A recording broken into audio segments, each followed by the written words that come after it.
en sintonía de Argumentos. Seguimos conversando con Tomás Socía y hablamos acerca de esta situación que hay entre Estados Unidos y Venezuela, y por el otro lado cómo Venezuela avanza con otros aliados y cómo incide en esto el tema de los aranceles que también ha impuesto el gobierno de Estados Unidos, por ejemplo, para aquellos que compren el petróleo venezolano. Y por otro lado también ver cómo continúan avanzando las relaciones de Venezuela con estos aliados. En el caso, por ejemplo, de China, veíamos que la vicepresidenta ejecutiva Delcy Rodríguez estaba llegando a China y que iba a tener diferentes conversaciones en este sentido de avanzar en la cooperación entre ambos países.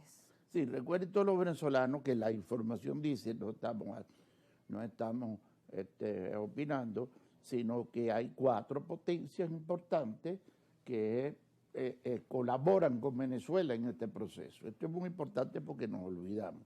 Lo segundo, que dejamos ese punto ahí en la parte anterior, no hay tampoco información de que el presidente Trump pueda lograr su objetivo de cambio de gobierno en Venezuela.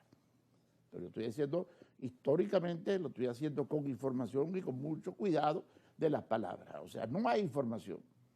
Incluso algunos asesores y consejeros le dijeron, bueno, al final, ¿qué? Se habló de un final feliz. Con Venezuela no es un final feliz, al menos que Estados Unidos quiere la guerra, que no es lo que quiere Trump, porque lo ha dicho, estoy terminando con guerra, ¿cómo me voy a entablar una situación en Venezuela? Todo puede pasar, pero esa es la información, eso es lo que tenemos. Entonces, no hay resultado final de toda esta medida de Trump. Apretar, como han dicho ellos, ¿para qué? ¿No? Para que el venezolano sufra, porque la información es que se van las 14 empresas petroleras, la información es que no hay negociación con Chevron, está sufriendo el venezolano, aunque Venezuela se recupere en el segundo semestre con otro grupo de países, que es España y Europa, a los que se le envía petróleo. 100.000 barriles de petróleo se está enviando a España y 100.000 más contratados, y bueno, en medio de las dificultades. Yo creo que esto da. Los aranceles, en el caso de los aranceles, Venezuela, además de estas decisiones del el presidente Trump sobre Venezuela, le coloca aranceles, ¿no? Como para que, bueno, si usted quiere seguir, de todas formas tiene que pagar este arancel. Si obtiene permiso de Estados Unidos para transportar o para explotar no sería la palabra, esto es un tema técnico, pero intervenir en Venezuela en negocios con PDVSA, usted tiene que pagar Entonces, esto da el marco. Ahora, ¿qué va a pasar con Venezuela? Porque eso es la angustia del venezolano. Bueno, se han restringido las compras, las ventas, la economía en general. Hay dificultades de divisas en el mercado, porque el Banco Central no está suministrando dólares a los bancos lo suficiente. Entonces, que la solución sería bajar el encaje legal, pero hay temor del Ejecutivo de que pueda salir ese dinero por parte de las instituciones financieras.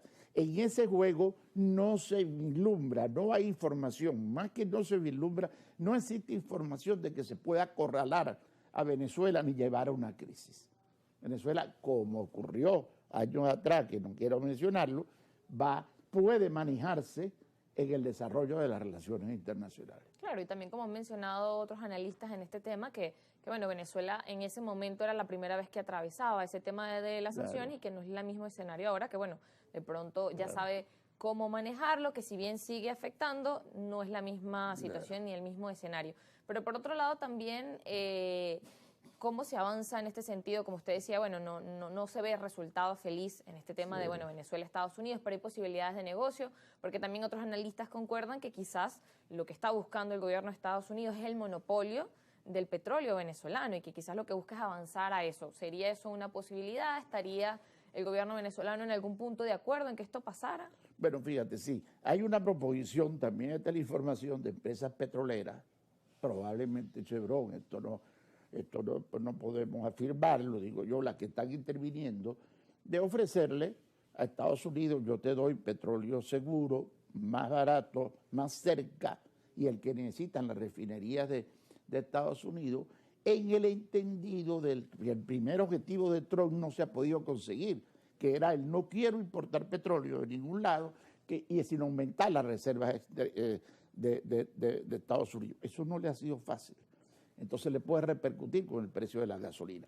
En este tablero, la información dice que esas negociaciones no se van a dar, que él no quiere saber nada de comprarle petróleo a Venezuela. Hay un tema político por detrás, el secretario de Estado, etcétera, ¿no?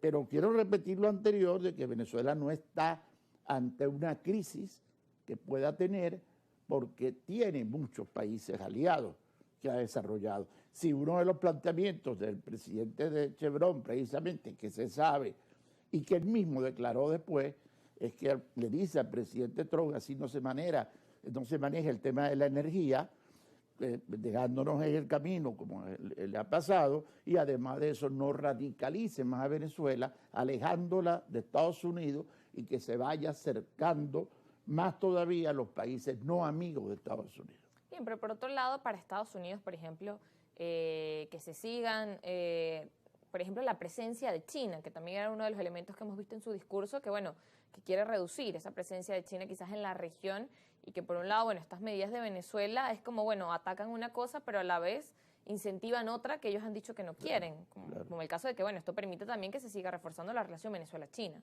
Claro, como es la diplomacia, claro, que no es... Pero fíjate, con China tenemos una cierta dificultad, ya en un momento determinado, ayudó considerablemente en colocar el petróleo. Acuérdate que los técnicos, expertos petroleros que me están escuchando, que son muy fatalistas a veces, dicen, bueno, ¿y dónde va a colocar el petróleo? Sí, pero esa no es la pregunta, eso no es así.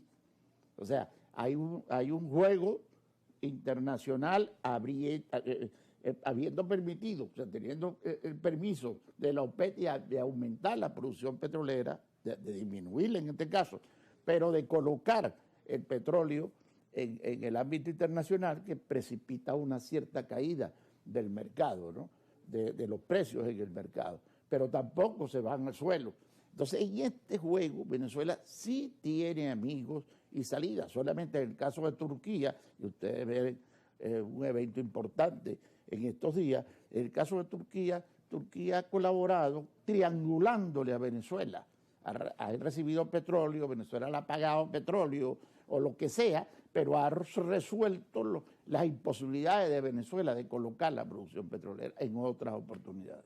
Claro, en cómo queda ese escenario. En ese sentido ya, bueno, antes de irnos a la pausa, me gustaría que pueda hablarnos bueno, veía que quizás la situación se iba a hacer compleja para finales de este primer semestre, decía, y que quizás podía mejorar para finales del año de 2025. Sí. ¿Cuáles serían esos escenarios? Bueno, antes que nos venga la pausa y nos queda una sola después. Entonces, a ver cómo lo informamos al país. La sorpresa, llámese así, aunque el Ejecutivo de diciembre estaba prevenido para esto, según la información, es que este semestre, pues, la economía, o sea, las compras, las ventas, el mercado, las divisas han tenido restricciones y dificultades.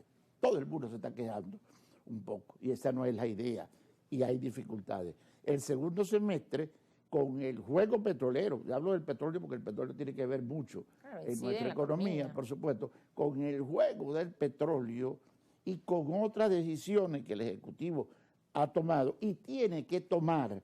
Hay que reducir el encaje legal, hay que ajustar los aranceles porque están entrando muchos productos del exterior sin registro sanitario, sin texto en español, ¿no? Y así es una competencia desleal con la industria. Los impuestos municipales, los impuestos de las gobernaciones, todo eso es asfixiante, medidas que faltan, y el impuesto a las grandes transacciones que hay que eliminarlo para que se mueva la economía. Esas 4 medidas, a ver si el Ejecutivo las puede tomar, si el presidente de la República las puede tomar en medio de su juego, eso ayudaría todavía más al semestre que viene. Pero la información es que en estos momentos no se ve una crisis para el segundo semestre, sino una ligera mejoría en comparación con el primer semestre. La inflación, no nos da tiempo, que tiene que ver el venezolano, la inflación que le viene encima, tampoco se va a disparar, porque el Ejecutivo ha dicho que tiene los 4.000 millones de dólares para estabilizar la moneda. Bueno, ¿y por qué se fue a 81, como está casi, o lo que sea? Bueno, porque había que ajustarlo, el dólar se había puesto muy caro, el bolívar se había puesto muy caro, Venezuela se había puesto muy caro a nivel de competencia internacional. Bien, nos vamos a la pausa, al regreso seguimos conversando de este tema con Tomás Socia, ya venimos.